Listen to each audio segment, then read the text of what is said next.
koy tàmbalee sax mooy ci vidéo bii lii dafa am lu bari lu mu sommarisé waaye bu ñu jógee ci vidéo bii après ma tegal leen yeneen vidéo ba pare wax ak yéen voilà. saako ceeb bi yokku na. waaye président est-ce que yëg nga ni meew mi yokku na. waaye est-ce que président Macky mii yëg na ne suukar si waxuma sax manqué bi mais yokku na merci pour les cœurs je t'aime moi aussi dégg mais est-ce que Macky mii yëg na ne ndawal li yokku na yaas. waaye Macky mii est-ce que yëg na carrément ne ganaar yokku na. est-ce que Macky yëg na ne suppame yokku na ak batan seeg jaxatu. waaw Macky mii est-ce que yëg na ne nen yokku na nen. amatul poobar laxasu poobar kenn boo dee. mukk ci àdduna poobar a yokk. mais kon netetu tamit yokku na. netetu yokku na selon yaas te nen baxal ak nen toj mu tas yokku na. si. moom la sax daal yokku. waaw gàncax gi sax yokku na. mais Macky est-ce que yëg na ne tàmbajang yokku na. nawe gi. mais Macky est-ce que yëg nga ne nawe mi nga xam ne dañ ko doon tuuti sax danañ gunge gars yi kenn du ko lekk yëg nga ne yokku na. tamxarit ñu bëri def ñu yomb. waaye yow est-ce que kii yëg na ne yomb amuloon ci tamxarit bi Macky est-ce que yëg nga ne yomb yokku na. laalo sax yokku na. yaas nee na même laalo yokku na. waaw léegi lu fi yomb. bisaab bëgg diwtiir tolkaani pàccal li moom Macky est-ce que yëg nga ne yokku na. mais ko kanja yokku na. kanja yokku na. non ñoom bëgguñ koy tudd kanja. ah lu tax. waaw kanja dafa am ñoo xam ne dañ koo jël dëkkalee ko seen bopp dégg démb Pikine Nord. voilà loolu benn la lii benn la damay ñëwaat ci beneen vidéo balaa may tàmbali waxtaan bi la lool.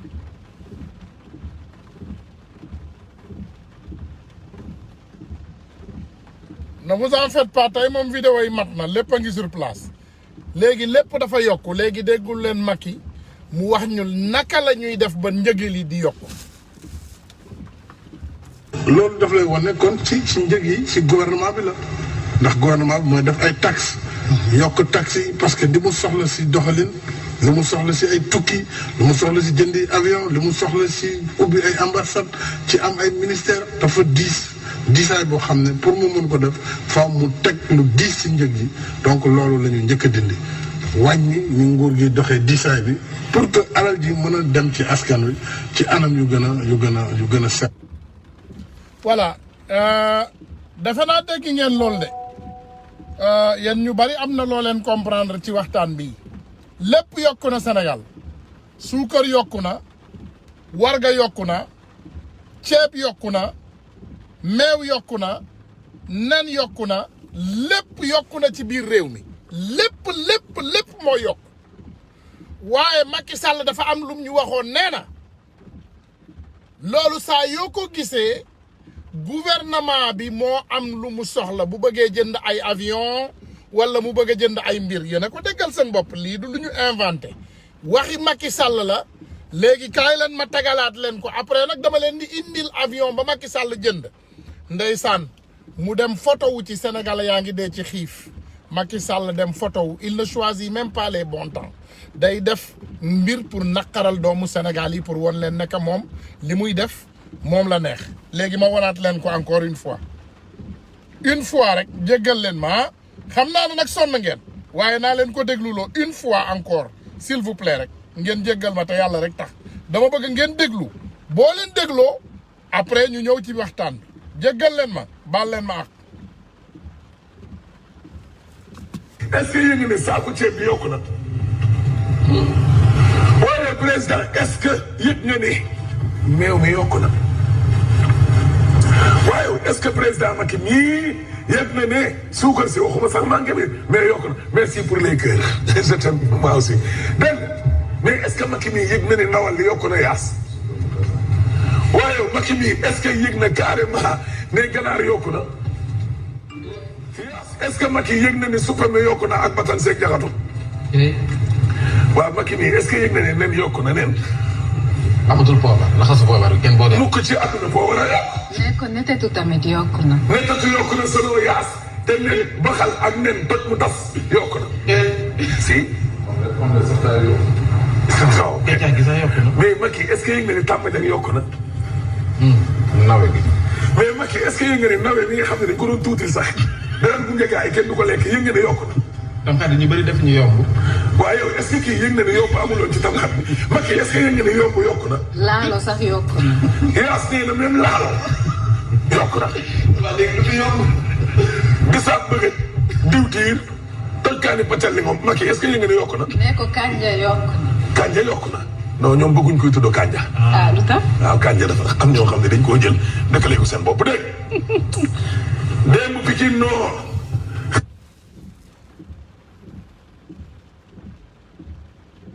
encore une fois ma ñëwaat ci suñu nijaay Macky. loolu daf lay wane kon ci njëg yi ci gouvernement bi la ndax gouvernement bi mooy def ay taxes yokk taxes yi parce que li mu soxla ci doxalin li mu soxla ci ay tukki li mu soxla ci jëndi avion li mu soxla ci ubbi ay ambassade ci am ay ministère dafa diisaay boo xam ne pour mu mën ko def faaw mu teg lu diis ci njëg yi donc loolu la ñu njëkk a dindi wàññi ni nguur gi doxee diisaay bi pour que alal ji mën a dem ci askan wi ci anam yu gën a set. voilà gars yi lii ñun ñoo ko déggal suñu bopp dafa am loo xam ne nag tey compilation de vidéo laa leen bëgg a indil réew mi ma nekk nii réew Oncle Sam la maanaam Amérique la xam ngeen lan leneen moo yokku ci Sénégal loo xam ne war ngeen koo xam en 2019 ci Sénégal li ñuy ne abri provisoire maanaam école Sakket dafa yokk maanaam bu doon 6400 abri provisoire moo amoon Sénégal en 2019 nekk na 6600 maanaam juróom-benni junni ak juróom-benni téeméer maanaam ba laataa loolu mi ngi toll woon ci juróom-benni junni ak ñeenti téeméer léegi yokku na yegg na juróom-benni junni ak juróom-benni téeméer les abris provisoires en 2019 te dafa am loo xam ne damay bëgg a doomu sénégalais yi di ko dégg waaye. donte rek bëgguñu ngeen koy dégg waaye dañu bëgg aussi ngeen xam lan mooy dëgg bi am na suñu benn mbokku taalube baykat boo xam ne dafa def benn vidéo dama bëgg ngeen déglu vidéo. salaamaaleykum mbokk yi ku yuuxoogul day moo fi nekk mais ku njort ni doo yuuxu na la lenn mu cagoo ci combat bi suñu waa si dey monsieur président de la république damaa yaakaar ku koy waxtaan ak moom naa ko yërëmal askan wi damaa yaakaar daal nekku ci àdduna jamono yi doomu aadama yi li ñuy dund waxuma la dara sax waxuma la njaay mu seer mi waxuma la augmenté yi niveau yi waxuma la courant bi ak ndox mi mais nit ñi ñoo yorul seen poos yi ab xaalis bu nu mën a jëfandikoo ba pare lépp nu yokk ko dëkk bi ni kàkk-kàkkaar nit ñi amuñu fenn fu ñu jëm mbas mi attaqué nu te bàyyeegunu mais ñun fan la ñu jëm nekkate 2 millions yi daan jox dinu ko corrompé nekk junni yi daan jox ñu yéeg ci kaar yi di leen di yuuxul te naa ko Macky yéene fi nekk nekkate boo ëllëgee dina na ko tegal ci suukar si nekk 1000 francs yi ñu doon jox dinu yóbbu ci oto yi nekk boo ëllëgee dina na ko tegal ci ceeb bi xamul ne woon nekk li ñuy jox suñu xaalis la mosuloo njort ni mukk ñoo koy fayaat monsieur président de la république na seen yaram daw yéen ñi nekk ci keppaar gi na seen yaram daw yéen ñi nekk ci palais bi askan wi yoruñu xaalis dañuy taqale koo xam ne day xëy ba mu naaj mu doog a yónnee dépassam kooku boo ko yokkalee ceeb baa nga yokkal ko diwlin fam daan taqalee xamoo nañ ko fa yokkal am déet est-ce que tegoo ko jafe-jafe monsieur président mbir mi tar na tamit. voilà léegi dafa am aussi beneen vidéo boo xam ne metti na xol waaye mënuñu koo bañ a teg parce que saa boo waxee rek ñu ne la Sénégal réewu jàmm la voilà Sénégal réewu teraanga la kenn mënu koo xar ñaar lii benn centre de santé la boo xam ne ñoom it ñu ngi ñaxtu dama bëgg ngeen déglu ak ndox mi niñ koy dundee bismillah. nañu defal lu ne on a tout fait. massa. sonn nañu. il faut que gars yi jàppale ni ñun sonn nañu ñu sont fatigués. poste santé bi rek moom rek moo fi ne. léegi nag mu ngi nii ça fait presque 2 jours ni fonctionné wul sax boo ñëwee fooy jaar fan ngay jaar waaye ñii nañ ñu dimbale waay ah bu fekkee mënuñu ñu dem ba nit ñi ni ñun daal lenn lañ leen di wax. Fass Mbao dootuñu bàyyi kenn di ñu jiite que ça soit clair. Fass Mbao dootuñu bàyyi beneen doomu aadama. xam la moo ma jaaxal. loolu dañ koy wax rek waaye bu waree am day am. xam nga musuma wax ak yow yaa ngi may soog a gis tey maa ngi xaar benn politicien ñëw fii fekk ma fi man xam naa ne bu boobaa day ma jàpp yóbbu ma si kaso bi man mais du ma nangooti kenn ñëw di ñu politique si ñun c'est fini jeex na. kon docteur fi mu nekk nii liggéeyatu leen fii ba kañ ngeen nar a commencé waat. bon bu ndox mi wàccee rek ñu continué waat ok gis ngeen ni mu mel mama Massa Diona gis ngeen ni mu mel fii yëpp saal baa ngi nii mais ndox bi dafa duggoon ci biir saal baa ngi nii gis ngeen am na ay ndox yu nekk na la ci biir yéen a ngi seen noonu ndox mi ñun nag du ñu mën a dugg ba ci biir parce que ñu ngi nettoyé ñu ngi nettoyé léegi nag Ablaye nee na nañu dugg Ablaye dañu nekk si période Covid nañu moytu dand ak moytu gis ngeen lépp dafa fees dépôt baa ngi nii dépôt bi fii la garab yi di nekk gis ngeen heureusement ñi nekk ci kaw ñoo tooyul mais ñi nekk ci suuf garab yëpp tooy nañu kon les autorités vous êtes interpellés mi ngi nii poste de santé bi da ngeen def le tout ñu remettre lépp à l'ordre ndaxte askan bi daf koy soxla ils ont tout fait nettoyer nañu ñoom ñooy génneel ndox mi ci seen bopp ñooy génneel ndox mi ci seen bopp ñooy évacuer ndox mi seen bopp gis ngeen mama yaa ngi noonu di bale kon autorités yi ñu wax leen rek ñu ñëw jàpp ci nu mu gën a gaawee nag. lii boobu vidéo defe naa gis ngeen ko mais dafa am beneen bu ma leen di won parce que weddi gis bokku ci xam nga boobu boo waxee ñoom nee nañu àdduna bi fépp ay inondation fépp la am ci àdduna bi waaye léegi dama leen bëgg a woon centre de santé boo xam ne moom ci kaw mooy senn wàcc ci kaw doomu aadama yi xam nga loolu moom du ay affaire inondation léegi ma won leen beneen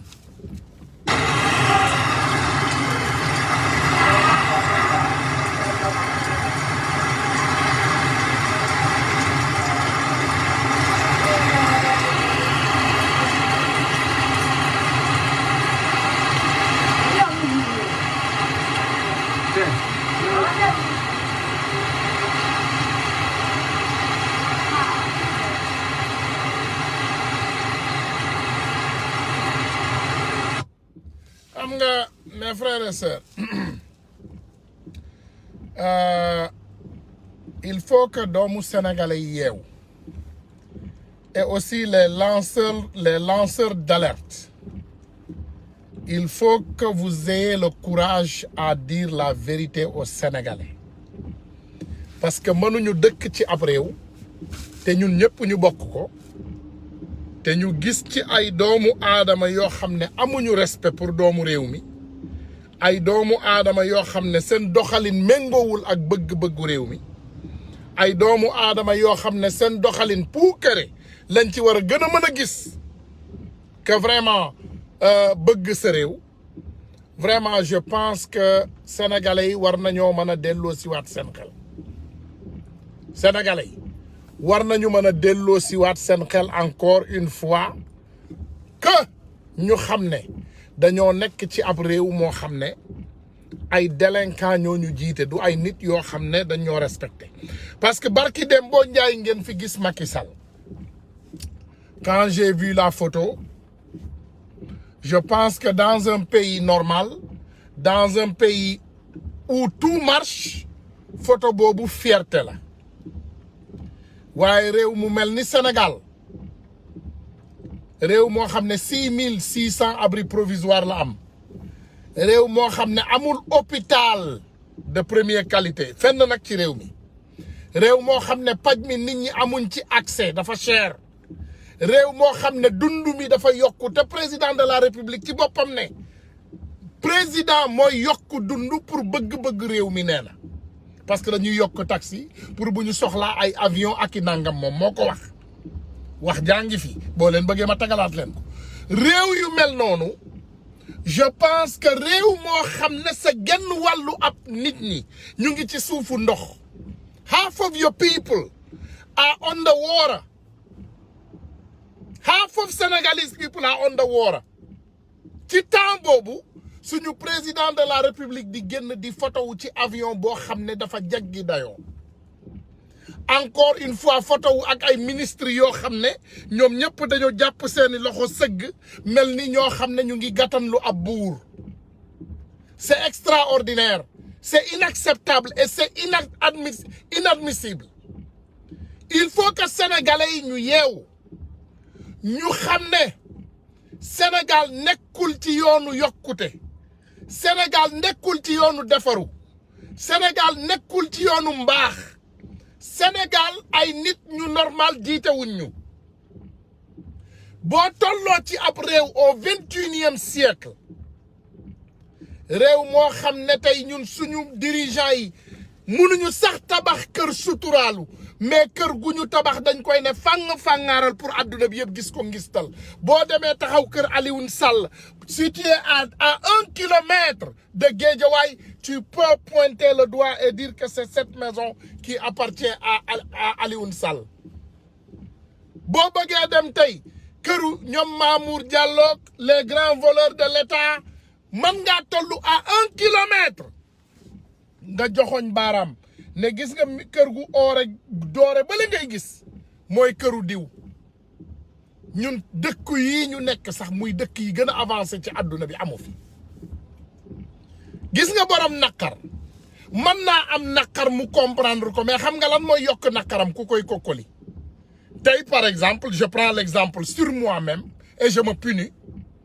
mooy tey ma nekk ci réew moo xam ne ñëpp dañoo xiif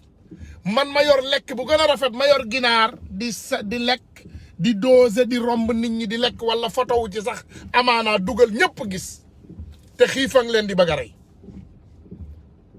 te moi je suis pas un politicien moi je suis privé je suis un homme public mais tout ce que j'ai appartient à moi-même ma ne sénégalais yi nanu yeewu ci ban réew bu normal nga gisee ay nit di jooy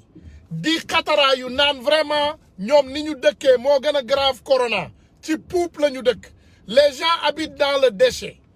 ma indil leen fi vidéo suñu benn frère bu doon wax ba ma déggee kàddu bi dama rus j'ai eu honte d'être sénégalais déglu leen suñu frère bi li mu wax da ngay dox ci lii moo raw corona déglu leen lii moo raw corona da ngay dox ci say puub di ci tëdd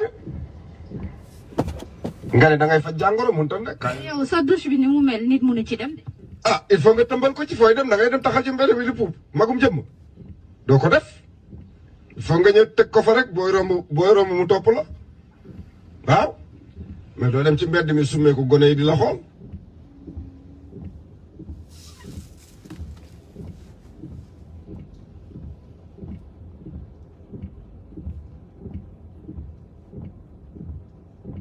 Quand j'ai écouté cette vidéo,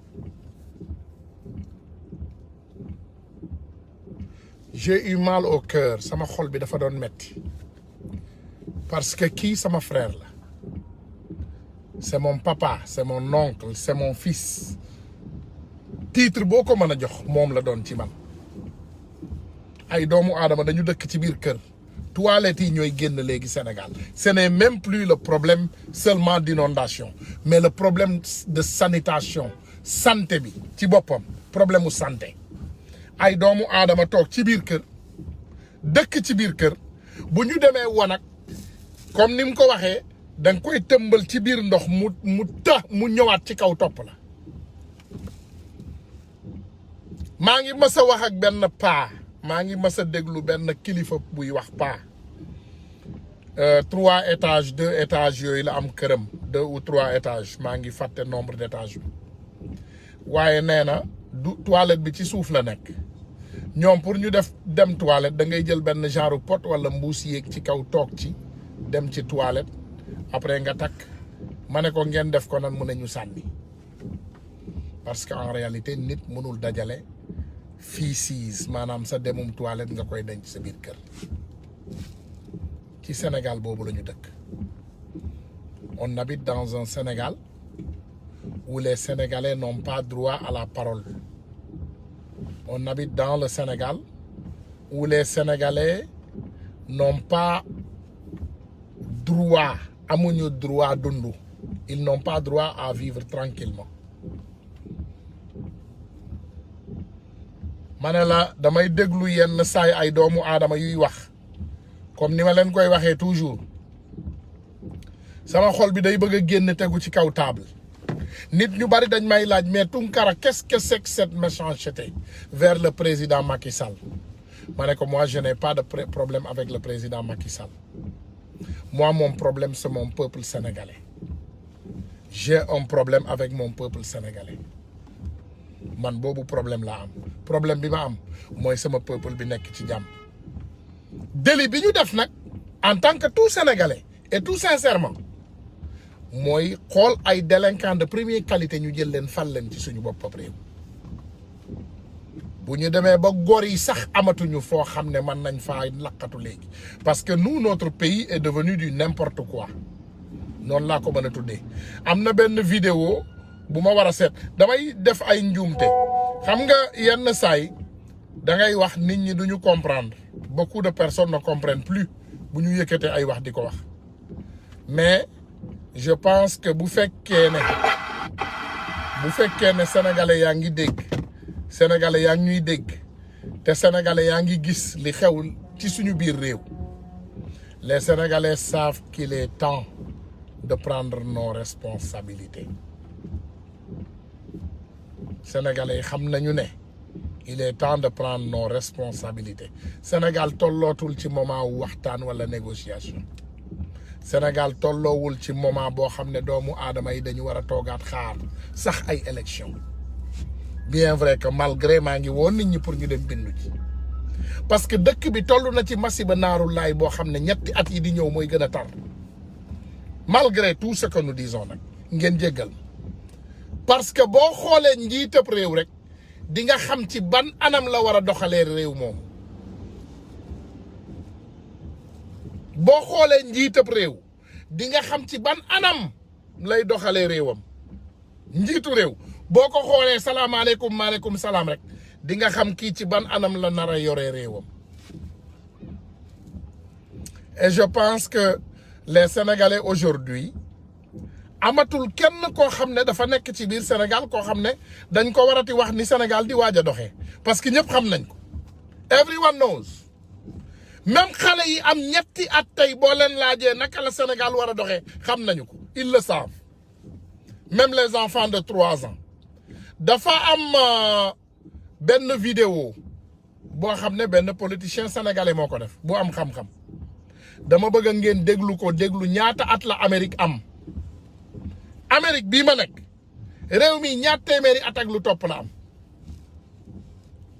ñaar téeméeri at ak lu topp ñetti téeméeri at yi matagul boo xoolee réew mi da ngay defe ne ay nit yu jël rek maanaam allum neen la ñu jël transformé ko à quelque chose d'extraordinaire ñun ñu am réew mu ndaw mu toll ni Sénégal réew moo xam ne Corée du Sud sax moo ñu ëpp Dubaï moo ñu ëpp ñooñu yëpp ñoo ñu ëpp mais ci temps bi nga xam ne temps boobu la ñu développé ñoom seen réew yooyu matul dara ñun suñu économie nërmeelu boo xam ne billahi wallahi buñ fi toogee xaar Macky Sall 2024 wallahi al azim ñu bari ci yéen seen bakkan sax du ko fekk parce que ce qu'il va poser sur ces citoyens sénégalais doo leen ko mën a attan you are not going to be able to handle it parce que torture man gëm naa ne torture paasewul nit di la woon góomam nga koy jël di ko bës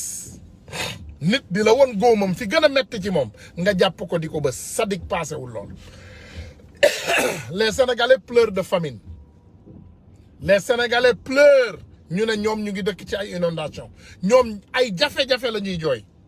ñun suñu président de la République non seulement jënd na avion ñun ñëpp xam nañ ko mu dem toogi ci avion bi gën a yanj ci àdduna bi boo xam ne benn njiitub réew dawalu ko te na leen leer na njëgu essence su avion boobu Macky Sall mënu koo assurer pour long terme parce que le gouvernement de Sénégal n'a plus d'argent fi mu toll nii ñu ngi négocier ay affaire u vaccin ak pays européens pays américains yi na leen dañoo bëgg a créer ay vaccin loolu buñ ko jox indee Macky Sall man jaral na ko sax mu sol ay poson ci sénégalais yëpp ñëpp faatu jaral na ko parce que yoonam new ci parce que Macky Sall ce qu'il est capable de faire personne ne peut me dire que Macky Sall n'est pas capable de tuer parce qu'il a tué et on a vu Macky Sall mi ngi rey et on voit chaque jour kan moo ma mën a ne ban doomu aadama moo ma mën a assurer ne que Macky Sall mënta rey dama bëgg ngeen déglu kaddu yu baax yi ci benn nit boo xam ne dafa étudier économie ab réew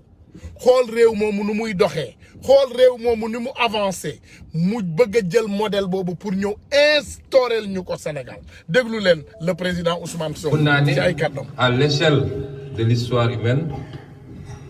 mun nañ ne ba léegi c'est un état jeune boo ko comparé ci nombre d'années. Amérique lay wax wala même l'Asie ndax 200 ans 300 ans ci gannaaw en tout cas lu yàggul dara c'était encore un continent plus ou moins sauvage boo xam ne il a fallu des hommes pour faire la conquête léeg-léeg li ci ëpp à dos de cheval dans des conditions extrêmement difficiles et tey c'est la première puissance économique militaire politique du monde loolu du ay jinnee ko liggéey te tooguñu rek yàlla décrété ko mu jóge ci asamaan ñëw ay nit ñoo ko liggéey moo tax référence dafa am solo ci réew soo seetee tey fii Amérique am na ñoo xam ne ñoom dañ leen a considérer sax comme ay héros nationaux muy 56 góoru yàlla yi nga xam ne ñoo signé woon la déclaration d'indépendance waaye it muy 36 yi nga xam ne ñoo signé la constitution réew dafa war a am référence tey problème bi ñu am Sénégal ci wàllu politique laa waxuma ci wàllu yeneen wàll ndax am nañu ay référence ci wàllu aada ak ci wàllu diine waaye comme ñun ñoo opté pour un système républicain ba nga xam ne état bi ñu créé république la laïque ñu jël ay loxo yuñ koy teg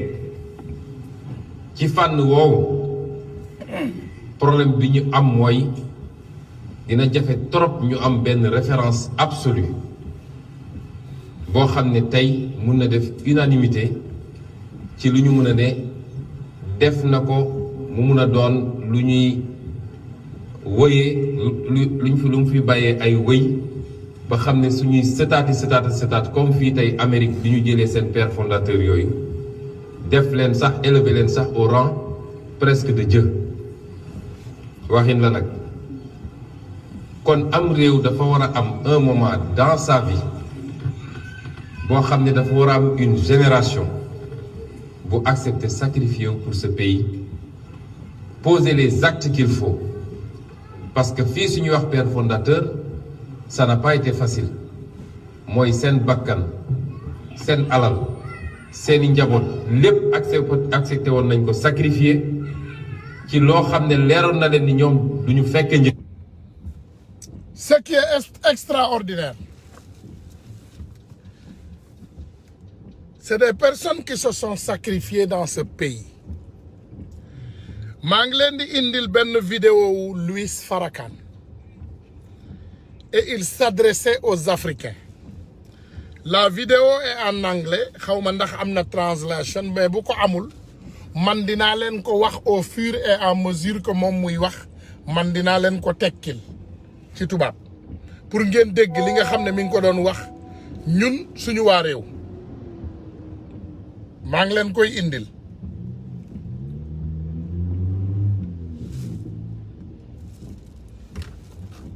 None of you can deny that what I'm saying is the truth.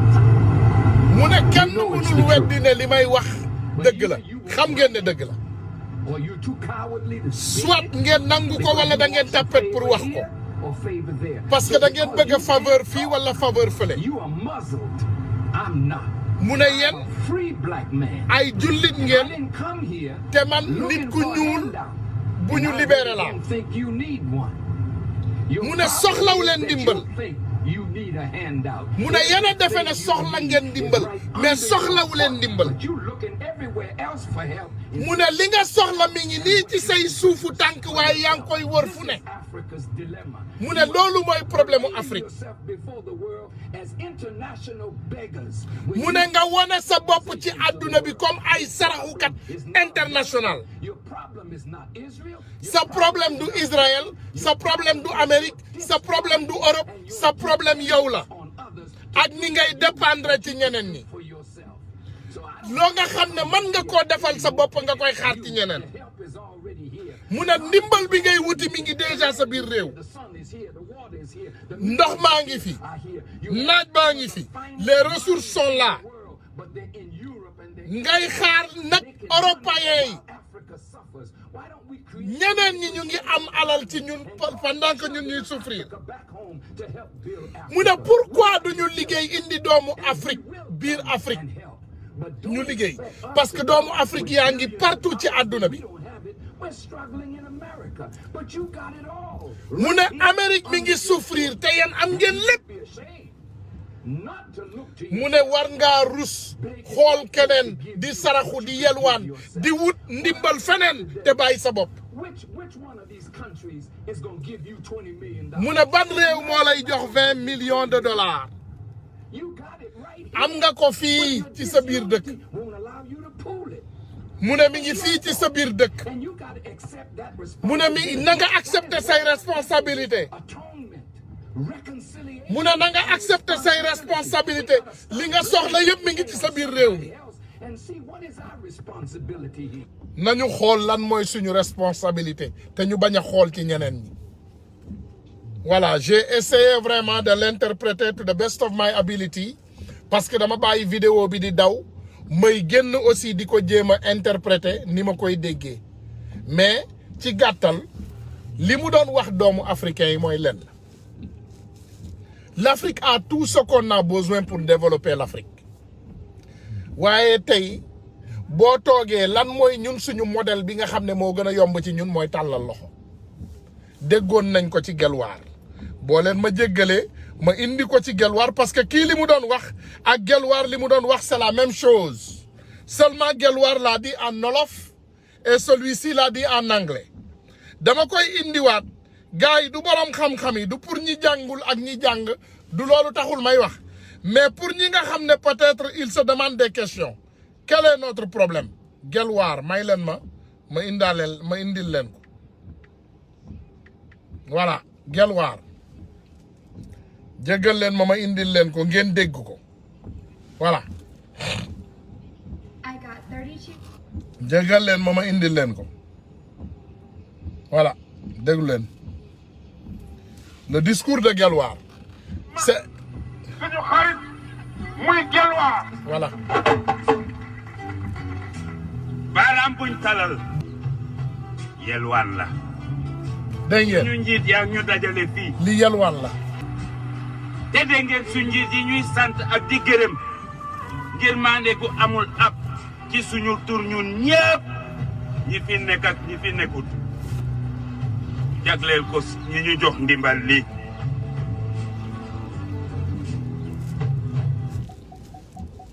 suñu njiit yi fekk di layam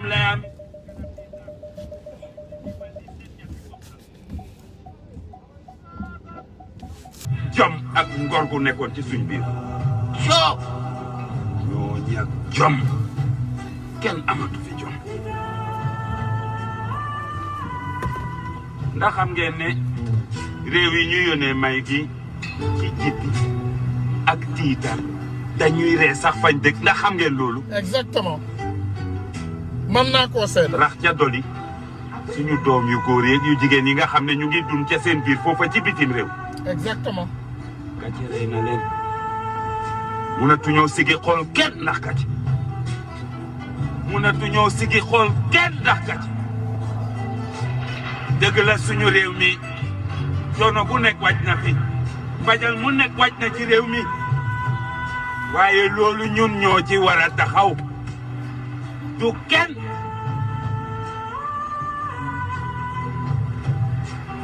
ñun dong ñoo ci war a mën a taxaw suñu maam Kocc Barma nee na su fekkente ne bu nga rey as góor dee ko jox suba gu jot sax reen dëgër su sukkandikuwul ci len lu dul yelwaan gu sax dak te yéen gis ngeen ne xewu may gu mel nii diiru fanweeri at mu ngi am fii ak feneen ndimbal lii ñu ñuy séddale moo ñuy rey na bépp jom ak ngor gu. je pense que am na loo xam ne déglu ngeen ko ci vidéo bi te I hope nekk di ngeen ci mën a njariñu I hope parce que li nekk ci vidéo bi bépp doomu aadama bu ko dégg te nga am xel te sa xel mi di dox di nga comprendre ne dafa temps bi dafa jot pour ñu fas jom parce que ñi ñu jiite yërëmuñ ñu les gens qui sont devant nous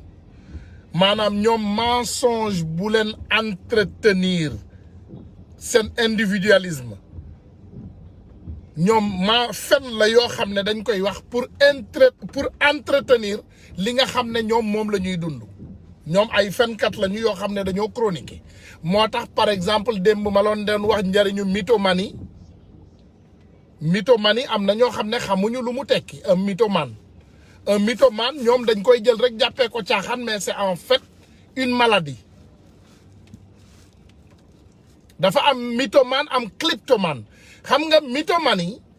tey dafa doon nit koo xam ne day fen ba moom ay fenam sax day mujj di ko gëm parce que imaginez leen na c'est le même Macky Sall là qui parlait Macky Sall xam nga nee nañu politicien sax ay waxam wérul waaye ay waxi Macky Sall dafa jaggi dayoo dafa dépassé xam-xamu doomu aadama parce que man mënumaa comprendre man Ousmane Tounkara vous me regardez virtuellement yéen ñu bari ci yéen masuñoo gise masuñoo tegante loxo masuñoo waxante ñu bari ci yéen waaye gis nga bu may wax fen bu ma leen fenee damay rus a génnaat fii jàkkaarloowaat ak yéen bu ma leen di wax ay fen damay rus a ñëw fii jàkkaarloo ak yéen même bu ma defee fake news maanaam buñ ma joxee ay information yoo xam ne yenn say wérul par accident wallahi al azim je ne me sens pas confortable bu ma ñëwul ma jéggalu leen ne leen erreur la te erreur de communication la ngeen jéggal ma ko dootul amati ma continuer mën a wax ak yéen man mënumaa xool écoutez jël leen exemple ñi fi nekkoon barki dem boo njaay rek ci réseaux sociaux yi Ousmane Tounkara dañ koy delloo Sénégal Ousmane Tounkara sûr jàpp nañ ko Guinée la jëm Mali Côte d'Ivoire nangam Ousmane Tounkara lii Ousmane Tounkara lale ma génnaat ñëw jàkkaarloo ak ñoom di leen xool ñuy wax leneen mel ni musuñu wax lool barki dem boo njaay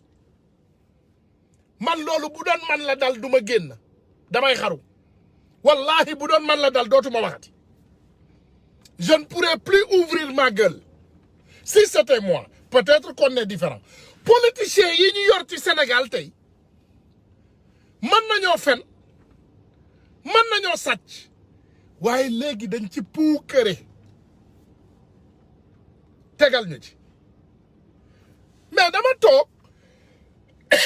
on m'envoie une vidéo de Aliou Dembourou Sow qui conduit une voiture de 100 millions. Je me demande la question. Sénégal mi ngi ci mbënd Sénégal mi ngi ci jafe-jafe yi mu jànkonteel guddi yi ñu toll Sénégal jafe-jafe yi mu jànkonteel moo gën a metti ci suñu histoire parce que amoon nañu mbënd daaw mu gas ñu am mbënd daaw jéeg mu gas ñu am mbënd daawaati jéeg mu gas mbënd ren mi gas mu gën a xóot doomu aadama yi nekk ci complication bu extraordinaire suñu président de la République il a décidé de prendre le chemin court Macky Sall moom il a décidé mu jël tali bi gën a gàtt ci tali yi Macky Sall s'est photographié dans un avion ma dem ci suñu frère Moustapha defe naa non am naa ko war naa am fii photo bi ma dellu ci photo bi indil leen ko et pendant ce temps il faut savoir que le Sénégal n'est pas un pays incapable hein? Sénégal du réew mu incapable Sénégal réew mu man la damay ñëw ci vidéo bi ma indil leen ko mu jéggi dayo. Moi je me demande des questions parfois si vraiment tout va bien chez nous. Kii Macky Sall moo photo nii ci avion mais regardez cet avion lii bu dul puukare naka la tudd lii bu dul puukare ça s'appelle comment lii bu dul puukare naka la tudd lii bu dul puukare naka ngay amee président de la République élu comme il le dit par le peuple. Si tu es élu par le peuple, et c'est le peuple sénégalais qui t'a élu, et le peuple sénégalais souffre, comment tu peux prendre une si telle photo, parce que photo bi likul, photo bi retoulant, photo bi Macky Sall moko djel, et il est bien positionné, et il a bien fait ses poses pour la photo, ñu djel photo bi dougal ko ci réseau yi. Li Macky Sall moko djel, photo bi amul dara lum ci neub. Que pour moi, il est un grand homme. Il montre qu'il a acheté un avion.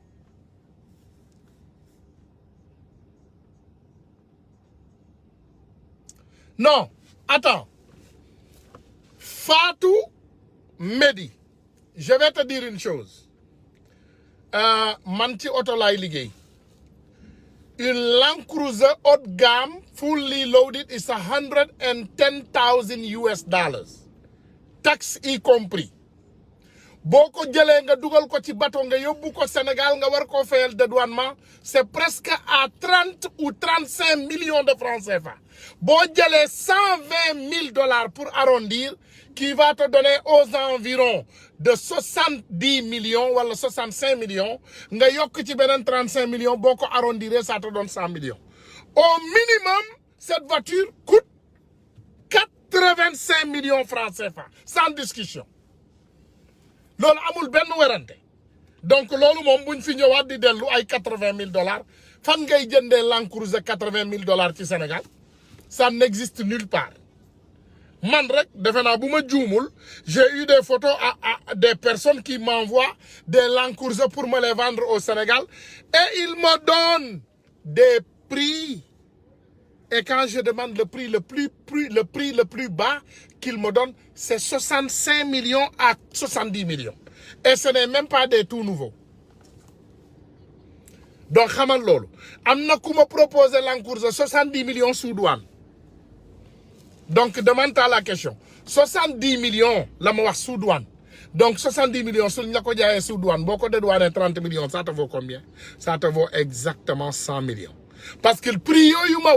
c'est le prix exact, sans compter le bénéfice de la personne qui va vendre la voiture. Et qui vend la voiture, c'est le fils de Macky Sall, Amadou Sall. Il achète les voitures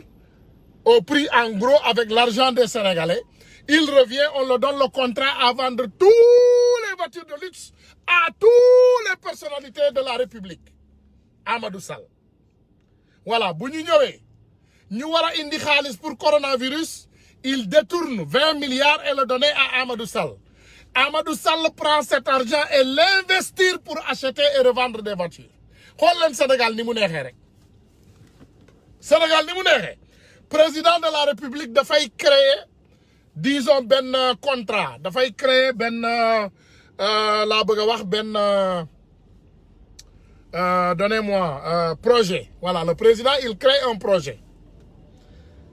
Quand il crée un projet, les Sénégalais voient le projet bi neex, nous adoptons le projet bi ñom ñep Sénégalais yep tatchu bravo, un nouveau projet. Le projet disons c'est estimé à 100 milliards. Le président de la République, il le donne à son frère. Et maintenant, il va augmenter le projet à 200 milliards. Donc, on tape ce qu'on dit en haut déjà du projet. Il y a 100 milliards qui est surfacturé, que son petit frère va pousser à côté. Le projet BRT, voilà, c'est bien écrit. BRT. Dem len ngeen xol projet BRT ñaata la coûté Ghanéen. Combien le projet BRT? Allez demander le projet BRT. Ñaata la coûté? Le projet BRT a coûté combien au Ghana? par rapport aux Sénégalais. Dans les événements de mars, les Sénégalais étaient fâchés. Ils ont visité les Auchan. Voilà. Auchan, ils l'ont visité. Mais vous pouvez aller, passer à une visite Yubari dans ce moment. Parce qu'il y a des délinquants en haute voix qui ne respectent pas les Sénégalais. C'est ce que vous devez faire. Si vous avez un exemple, vous savez que nous, Sénégalais, nous devons faire bu baax. Moi, les mercenaires. Je vais venir un peu sur le cas de cette fille, Jaina Baldé. Et ça fait quand même mal au cœur que dañu dem jëli benn doomu Kolda avec le petit galet de Youssou Ndour ñu indi ko ci biir dëkk. Ils ont vendu des rêves à cette petite fille. Mu tàmm xaalis mu tàmm col bu rafet mu tàmm gis ay lamp yuy takk di leer mu tàmm gis ay nit yu ko ne yow yaa fi ne. Elle est toute jeune. Mu tàmm manipulation te amul xaalis boo xam ne moom lay dundalee manipulation boobu. En réalité, on l'a tournée et l'a rendue une prostituée déguisée. Ngeen jéggal ma nag. Xam nga boo xoolee le mot prostitution tey 90% ngeen jéggal leen ma 90% des top modèles au Sénégal ce sont des prostituées déguisées. Ngeen jéggal leen ma 90% des belles filles, des très belles filles au Sénégal se sont appelées des prostituées déguisées. Manam deggaluñu sen bop, ñemewuñu deggal sen bop. Xam nga tay dans la prostitution au Sénégal, tu peux aller chercher une carte sanitaire et tu peux légalement être une prostituée. Mais de l'autre côté, il y a des filles qui se déguisent, qui s'habillent bien et qui font exactement le même travail qu'une prostituée. Parce que quand on t'achète une voiture et coucher avec toi, c'est de la prostitution. Quand on te donne de l'argent pour payer ton loyer et coucher avec toi, c'est de la prostitution. Quand on t'achète des belles habits et coucher avec toi, c'est de la prostitution. Quand on te donne l'argent pour bien vivre et coucher avec toi, c'est de la prostitution. Quand on te loue un appartement et coucher avec toi, c'est de la prostitution. La prostitution, c'est le mot en général. Mais tay Sénégal, li lay ñàkkloo am ci top modèle yooyu mooy ay koppar. Les vieux ministres, ils utilisent ces belles femmes pour s'en réjouir. Dañuy sàcc 50 milliards de francs CFA ci Sénégal. Ñu jëlal benn xale bu jigéen benn Miss Sénégal wala quelque chose ou quelque chose on la prend un appartement sur la VDN yow xale bu jigéen bi da lay romb rek ay Range Rover doo ko mës a gis ak kan moo koy doxaan doo xam kan mooy lan. C'est ça la réalité.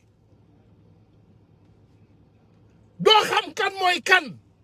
Je ne parle pas comme ni ma leen koy waxee. Waxuma jigéen ñi baax xam nga ku baax xam nga sa bopp man tey boo ma nee sàcc yi Sénégal ñi nekk ci réseaux sociaux yi la plupart des temps c'est des voleurs et je le comprends la plupart des temps c'est des manipulateurs je le comprends mais je refuse d'en faire partir parce que je connais qui je suis. Donc bu ñuy wax ci jigéen ñi bu ñuy wax ci góor ñi xam nañu kan mooy kan on les connaît. Quand vous regardez les télévisions du Sénégal vous connaissez automatiquement qui est qui. Parce que da ngay xool xale bu jigéen mu leer la ne kii dund bii muy dund méngoowul ak li muy liggéey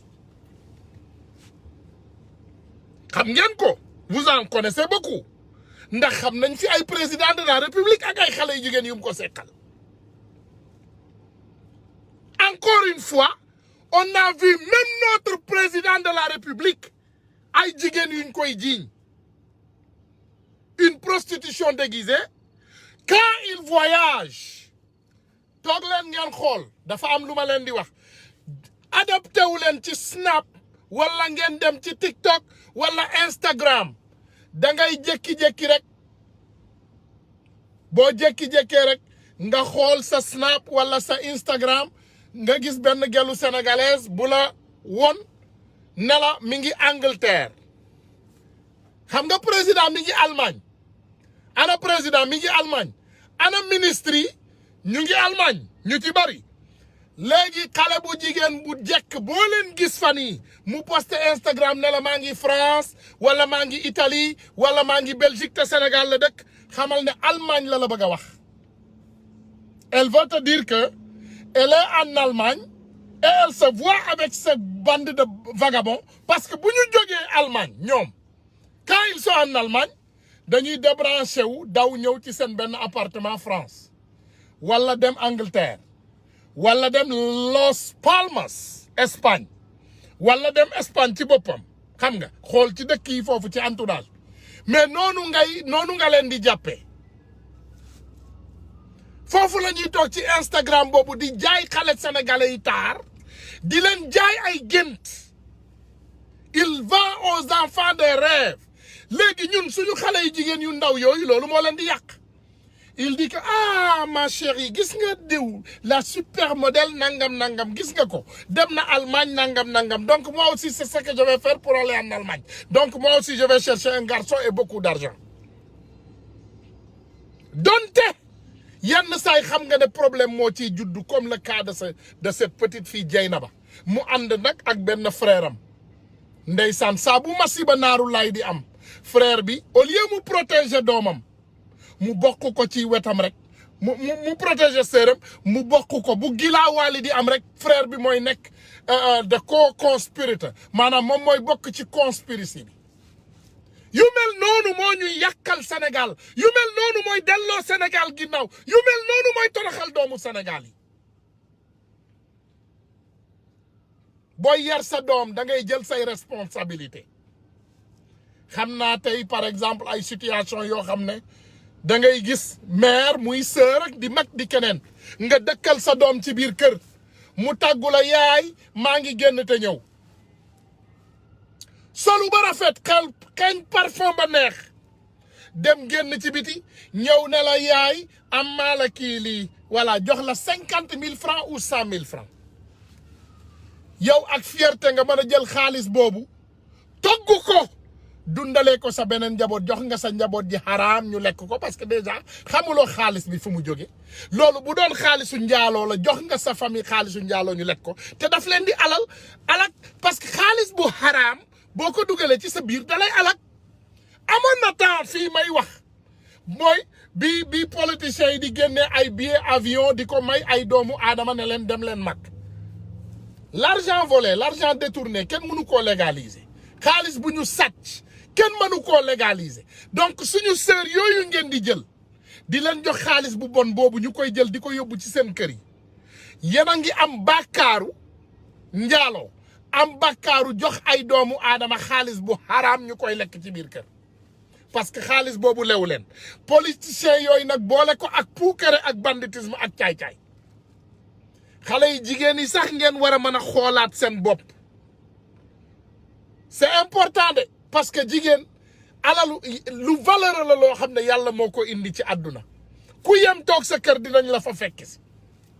lépp luy sa wërsëg ci àdduna bii di nga ko lekk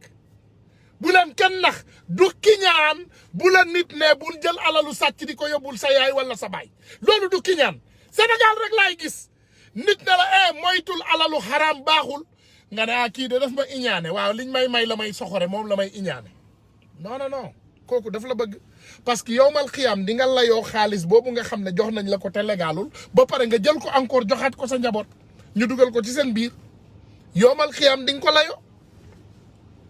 donc ki la koy tere daf la bëgg donc xale yi jigéen yi xoolaat leen seen bopp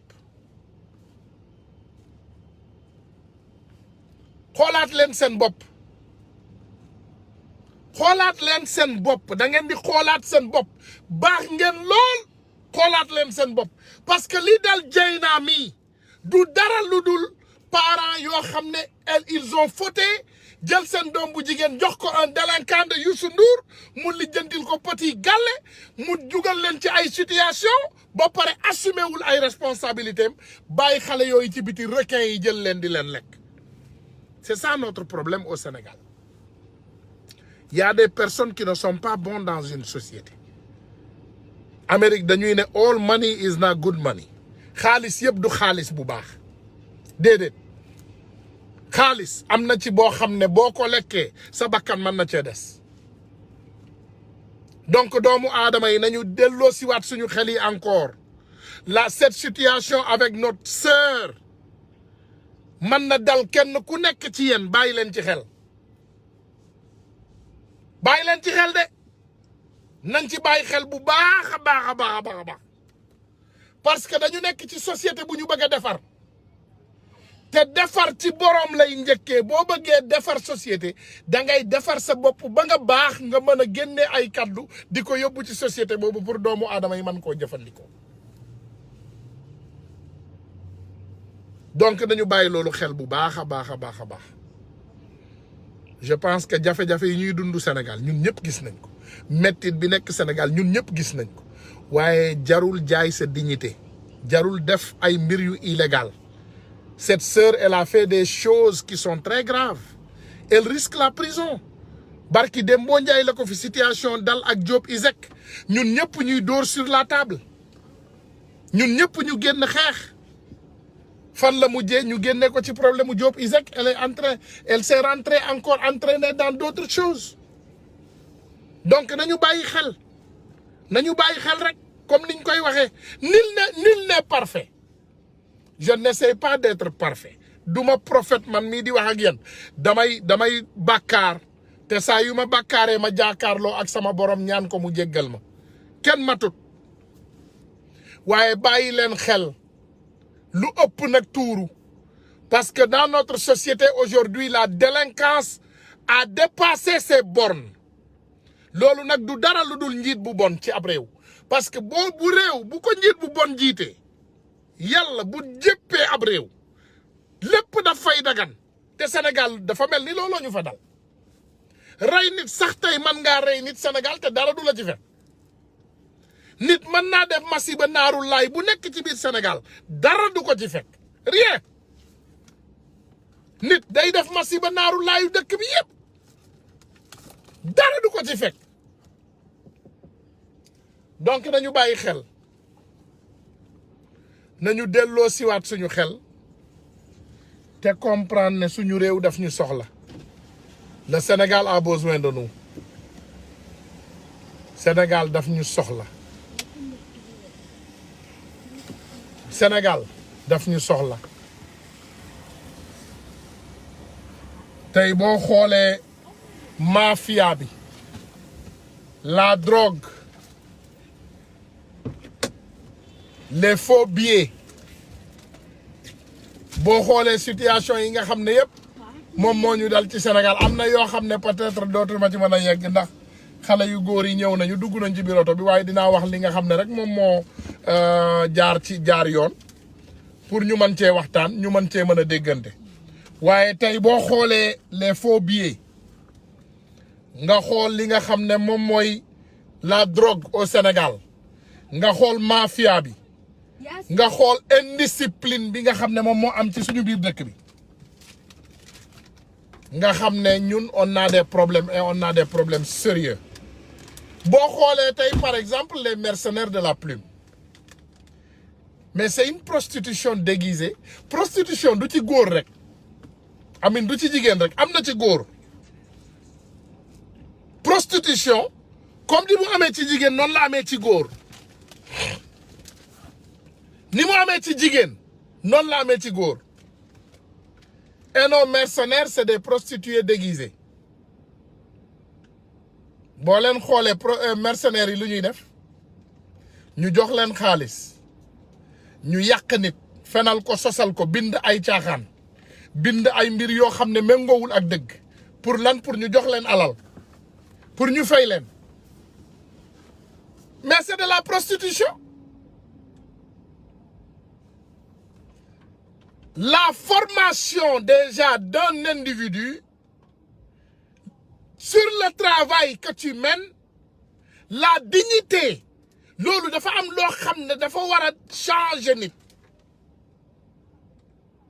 xam nga tey formation maanaam tey booy woote liggéey nit da nga ko war a former ci benn xam-xam léegi boo ko ci former vraiment nga teg ko ci yoon mu mën a am loo xam ne daf koy njariñoo méngale ko formation boobu léegi li ci des dignitéem la moom la koy doxale mais tey quand tu regardes nos mercenaires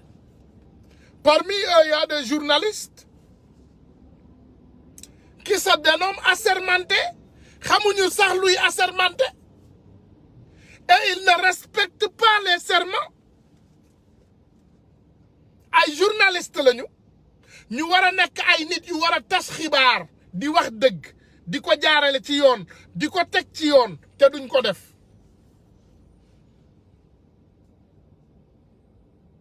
nañu bàyyi xel ci suñu réew mi suñu njiitu réew yi yërëm leen suñu askan yi puukare bi ngeen nekkee ci réew mi dafa ëpp te puukare bi ngeen nekk dafa grave puukare bi ngeen nekkee ci réew mi dafa grave dafa jéggi dayoo dafa jéggi frontières yëpp jéggi borni yëpp tey xool leen regardez-moi ça xool leen lii voilà ko ɗum ɗo woni V8 V8 heewani waɗede e hoore gese oɗo V8 ko hoore gese sooda ko 100 millions 100 millions woni temedere million ko ɗum ɗo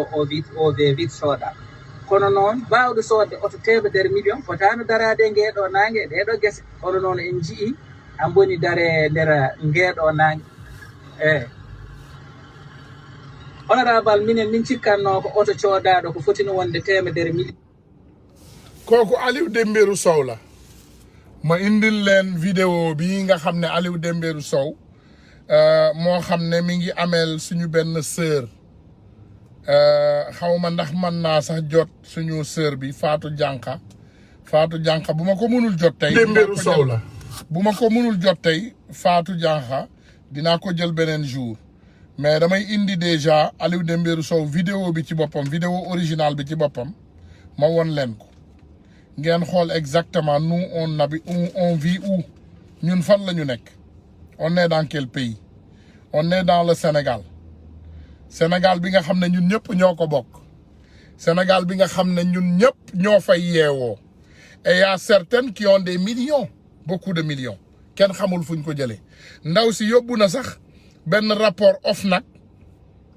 plainte OFNAC yóbbu leen ay corruption yu Aliou Dembourou Sow def dinaa leen woon document yi mi ngi ak man te dinaa ko posté aussi hoore gese oɗo V8 ko hoore gese sooda ko 100 millions 100 millions woni temedere million ko ɗum ɗo o V8 sooda xool leen voilà ɗum ɗo woni V8 xool leen heewani waɗede e hoore gese oɗo V8 ko hoore gese sooda ko 100 millions woni temedere million ko ɗum ɗo o V8 sooda kono noon bawɗo soodde oto temedere million fotano darade e ngeeɗo nangue ɗeɗo gese kono noon en jii an boni dare nder ngeeɗo nangue honorable minen min cikkanno ko oto coodaɗo ko fotino wonde temedere million fotani wonde e nder gese kono min tawi nde ko oto coodaɗo temedere million mi wawi yaɓɓude tarasuji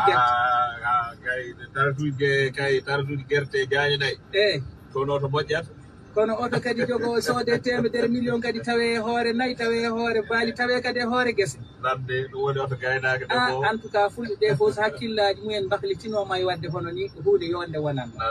ɗum noon honorable député Allah jarama mi visitam o weeli visitam o dañi o kam réussir baɗɗo fayida e so Allah jaaɓi jarama mu ne oto 100 millions ngay dawal oto 100 millions tàmmuñu koo gis ci ay tool loolu la ko waaji wax kooku mooy Aliou Dembourou Sow Aliou Dembourou Sow amoon na nit koo xam ne assistantam la woon dinaa xool ndax mën naa koo jot pour vraiment ñu jël sax Fatou Faye Janka la ndaw si tudd ndaw si Aliou Dembourou Sow amel na ko alal xaaral ma xool ndax mën naa jot Fatou Faye bu dee téléphone am mi ngi connecté wu maa ngi koy woo waaye xam naa connecté wul mais dinaa ko invité dimanche bu fekkee téléphone am connecté wul pour mu am voilà mi ngi sonné nañu xool ndax dina jël allo allo ah mi ngi connecté de connecting allo allo soxna Fatou ñu ngi lay ziyaare de waaw ziyaar naa la de waaw ban jour moo baax ci yow da nga bëgg ñu dugal la ci live bi wala ñu jox la jour dimanche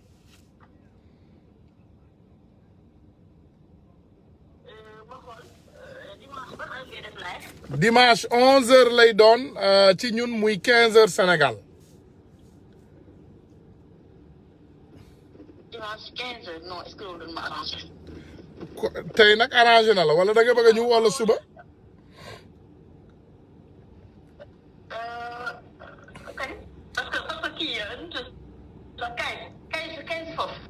ok waaw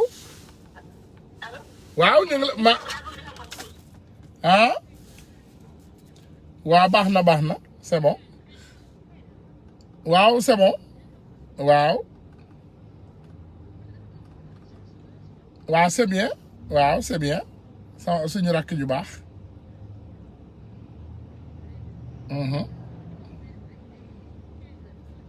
waaw dimanche 15h waaw nañu communiquer léegi ñun nañu communiquer voilà nañu communiquer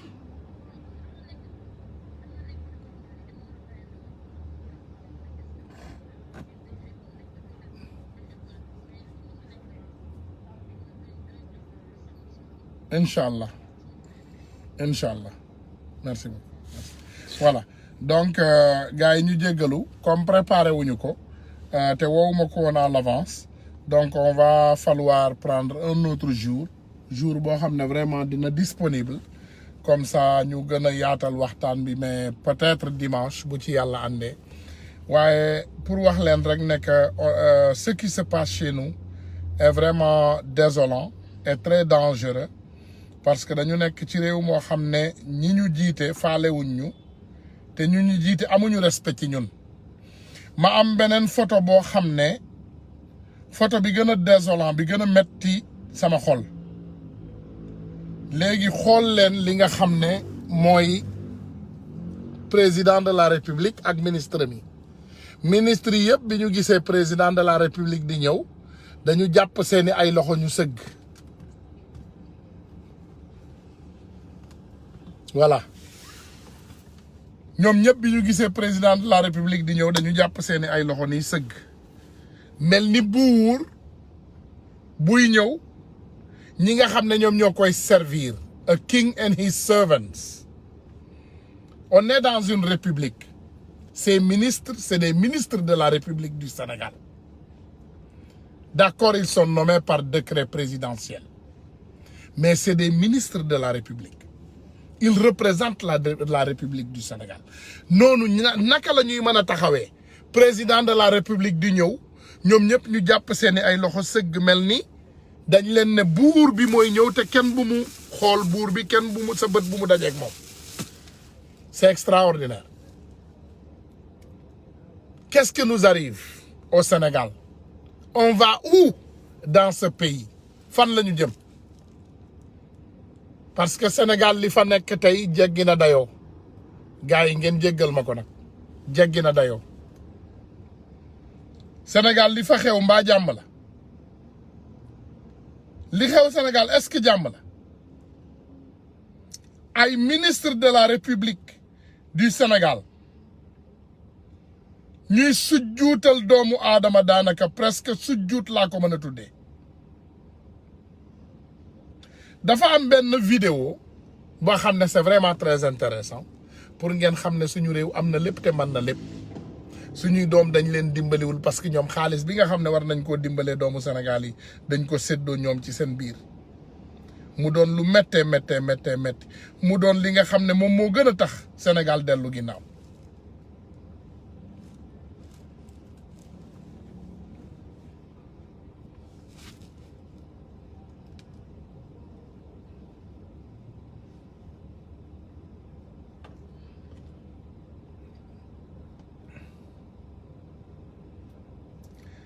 Falilou Keita gars yi nee nañu moom mooy doon candidat wu Pastef Kaolack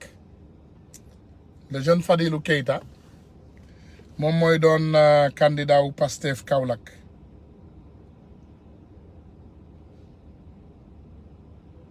voilà donc loolu tamit xam naa nouvelle bu neex la nañu toog xool lii xew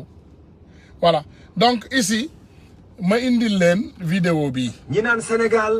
déglu leen puso sax duñ ko defar waxu leen. voilà mani ñi naan Sénégal puso sax duñ ko defar waxu leen dëgg dañ naan Sénégal état bi jàppalewut ñi bëgg a defar am na gone gu nekk njaareem ñu gis ko ci internet bi mu defar lumière astronaute xaw ma la affaire ko lunette astronaute xale bi ñu invité di Juma Marlo créé machine boo xam ne boo ko defee sa oto dafay def détecteur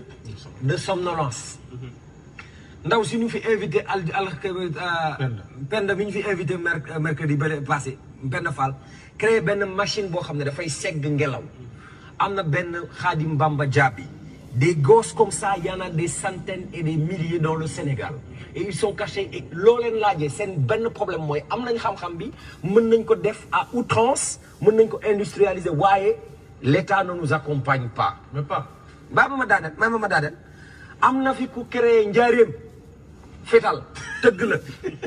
non je te jure sur le Saint-Coran njaareem tëgg la dafa créé fetal gi mu créé boo ko xoolee ak fetalu américain yi dañu gam-gamle da nga koy xool xam doo xammee ban la ndax ni mu rafetee ak ni mu baaxee mu nga ca kasob njaareem ba ñu ne ràpp tëj ndax amul droit defar fetal bu doon état bu muus dañ koy jël taf ko suñ bopp ne ko defaral ñu la ñuy jëggaani di ko jënd feneen yow nga koy produire fii ci réew mi lii mooy le Sénégal d'aujourd'hui alors qu'on ne nous intéresse pas qu'on ne nous dise pas réew mi amuñu ndaw ñi fi am na ay ndaw ñu mën am na ay ndaw ñu bëgg am na ay ndaw ñu xam waaye kay bu ñu bëggee def en évidence lenn loolu rek ay feeñ nit koo xam ne nag nelawam sa teraanga la boo sañoon du yeew Pape Omar voilà loolu moom defe naa xam ngeen lu mu tekki appauvrir les Sénégalais pour encore les utiliser les donner des petites sommes pour s'en servir pour que tu puisses les manipuler au moment des élections gars yi ma tagal leen ñaari vidéo yi nga xam ne moo ma ci intéressé bu boobaa nag ñu tàggatoo incha allahu rabbi ba beneen bis ak jàmm ak salaam ma ñëw indil leen ñaari vidéo yi nga xam ne moom moo ma intéressé ci waxtaan bi ñaari vidéo rek la moo ma ci intéressé te incha allahu rabbi moom laa leen di tegal te bu ma leen ko tegalee ma tàggatoo ak yéen ba beneen bis bu soobee yàlla xaar leen ma indil leen vidéo yi ngeen déggal ko seen bopp boo leen ko déggee. est-ce que yéen ne saako ceeb bi yokku na. waaye président est-ce que yëg nga ne meew mi yokku na. waaye est-ce que président Macky mii yëg na ne suukar si waxuma sax manqué bi mais yokku na merci pour les cœurs je t'aime moi aussi dégg nga mais est-ce que Macky mii yëg na ne ndawal li yokku na yaas. waaye Macky mii est-ce que yëg na carrément ne ganaar yokku na. est-ce que Macky yëg na ne suppame yokku na ak batan seeg jaxatu. waaw Macky mii est-ce que yëg na ne nen yokku na nen. amatul poobar raxasu poobar kenn boo dee. mukk ci àdduna poobar a yokk. mais kon netetu tamit yokku na. netetu yokku na solo yaas te nen baxal ak nen bët mu tas yokku na. si. waaw. mais Macky est-ce que yëg na ne tàmm jang yokku na. nawe gi. mais Macky est-ce que yëg nga ne nawe mi nga xam ne dañ ko doon tuuti sax dara bu njëkkaay kenn du ko lekk yëg nga ne yokku na. tamxaat ñu bëri def ñu yomb. waaye yow est-ce que kii yëg na ne yomb amuloon ci tamxaat bi Macky est-ce que yëg nga ne yomb yokku na. laalo sax yokku na. yaas nee na même laalo yokku na. waaw léegi lu fi yomb. bisaab bëgg diwtiir tojkaani pàccal li moom Macky est-ce que yëg nga ne yokku na. mais ko kanja yokku na. kanja yokku na. non ñoom bëgguñ koy tuddoo kànja. ah lu tax. waaw kànja dafa am ñoo xam ne dañ koo jël dëkkale ko seen bopp de. démb Pikine Nord.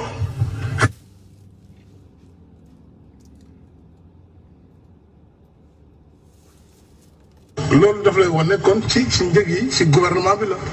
ndax gouvernement bi mooy def ay taxes yokk taxes yi parce que li mu soxla ci doxalin li mu soxla ci ay tukki li mu soxla ci jëndi avion li mu soxla ci ubbi ay ambassade ci am ay ministère dafa diisaay boo xam ne pour mu mën ko def faaw mu teg lu diis ci njëg yi donc loolu la ñu njëkk a dindi wàññi ni nguur gi doxee diisaay bi pour que alal ji mën a dem ci askan wi ci anam yu gën a set.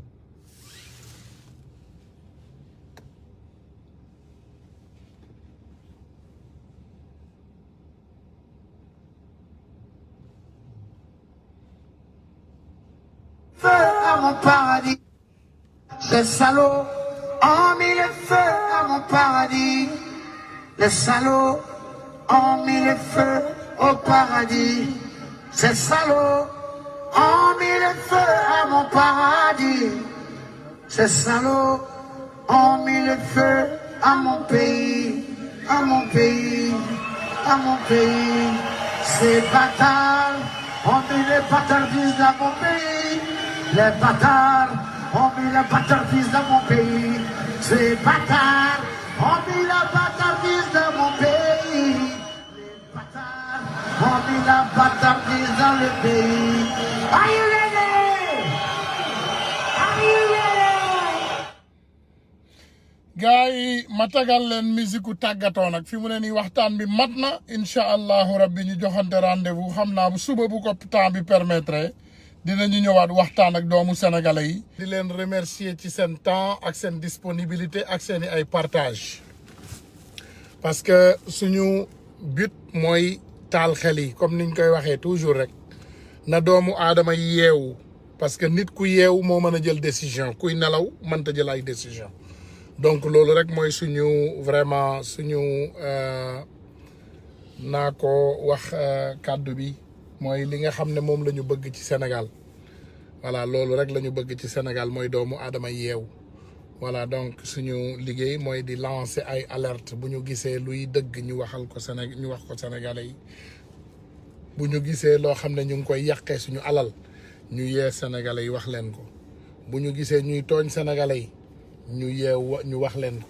bu ñu gisee vraiment ñi nga xam ne aussi ñu ngi ñuy jiite ñu yàq suñu ab réew di yàq li nga xam ne suñu ay koom-koom la vraiment ñu génn wax ko vraiment maa ngi leen di remercier bu baax di leen jaajëfal maa ngi leen di nuyu yéen ñëpp nag yéen ñëpp ku nekk ci turam ak santam yéen ñëpp maa ngi leen di nuyu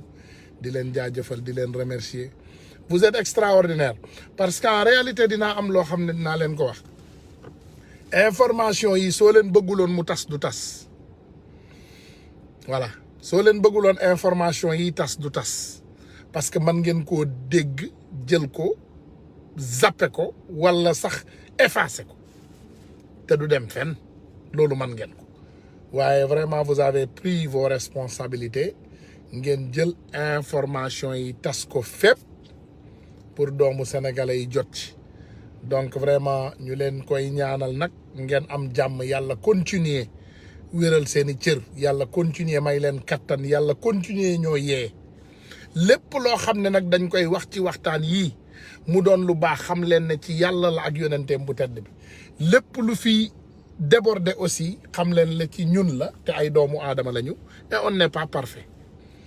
dinañu bëgg a def lu baax sax ci biir def lu baax loolu yenn saay njuum te am ci te doomu aadama moom buy juum je pense que c'est naturel parce que nit ku dul juum amul voilà donc juumte bi rek mooy bu mu doon maa tey te li ñu gis tey muy dox ci suñu ab réew dafa dem ba mel ni ay yëfu maa tey parce que d'accord doxaluloo d'accord yaa ngi def ay erreur d'accord yaa ngi def ay tooxa doona d'accord yaa ngi yàq suñu xaalis waaye di photo di ñu ko won di ñu kokkoli di dem ci ay endroit di def ay vidéo di def ay caaxaan je pense que loolu loo xam ne la doomu sénégalais yi war nañ koo dépasser man nag New York laa dëkk Amérique may woo doomu sénégalais ak parti politique bu mu mën a bokk bëgg naa Macky Sall bu ñëwee bii yoon New York ñu won ko lu mu mësta gis ci histoire u diaspora Macky Sall bëgg nañu bi yoon bu ne cëpp ci diaspora bi ñu won ko lu mu masta gis ci histoire du diaspora et ça c'est vrai hein préparez leen ko loolu événement lay doon ñu ngi xaar Macky Amérique loolu événement lañ koy def bu spécial incha allah donc ginnaaw loolu nag gars yi ñu balu leen ak baal leen ak ñaan yàlla mu boole ñoo jéggal am na sama mission information laa koy tuddee yónnee na ma ay information waaye information yi mu yónnee daf ma xaw a jaaxal loolu ma ci xaw a jaaxal te démb maa ngi koy bind aussi sama benn xarit bu baax Hannibal Jim bi ma ko gisee mu def post bu extraordinaire boobu sama frère Bougane léegi daal dégg naa xale bu jigéen bu rafet bu la yónnee message ci Facebook bi xamal ne faux compte la te faux compte bi dégg naa léegi suñu Macky Sall la ko doon def nag et c'est un sale boulot il faut que ça cesse c'est un sale boulot hein c'est un sale boulot voilà dinañ ci waxtaan nag bëgguma cee sori mais dinañ ci waxtaan parce que bëgguma hors sujet voilà mais vraiment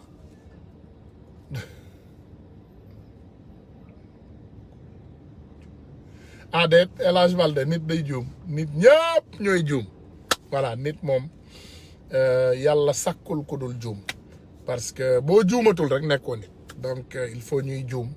te bu ñu juumee nag ngeen corriger ñu comme ça ñu rectifier ko incha allahu rabbi voilà bu ñu juumee rek corriger leen ñu parce que ñun réyuñu puukarewuñu on est des êtres humains et vraiment on est d'accord à être corrigé parce que doomu aadama moom tant que juumoo doo xam lu li nga def lan la mais leneen rek ma leen koy bàyyiloo xel comme ni ma ko waxee ngeen bàyyi xel ci faux profil yi voilà bàyyi leen xel ci faux profil yi parce que dégg naa léegi am na ay nit ay politiciens yoo xam ne vraiment ñu jege ñu ngi créer ay faux profil maanaam ñu ngi fay ay nit pour ñu créer ay faux profil pour yokk seen topp vraiment nag mënuñu leen waxal dara parce que gisuma ñu attaqué président Ousmane Sonko peut-être ñoom seen bés lañu seen bopp la ñu bëgg a fësal mais ci yii faux profil yi ma gisuma ñu attaqué si président Ousmane Sonko parce que suñ ko attaqué ça va créer des situations parce que comme niñ leen ko waxee rek waaye dégg naa ñu ne suñu copain mi ngi ci ay créer faux profil donc dinañ ci gën a waxtaan nag beneen bis parce que bëgguñ cee laal tey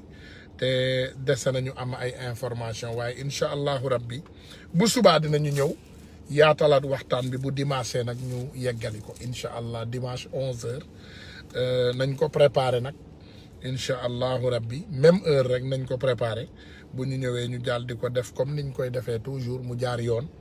te ñu bañ ko concentrer ci ay doomu aadama mu doon loo xam ne dañ koy def muy njariñu Sénégal ñëpp mën cee njariñu suñu mbokk yi nekk ci mbas mi tamit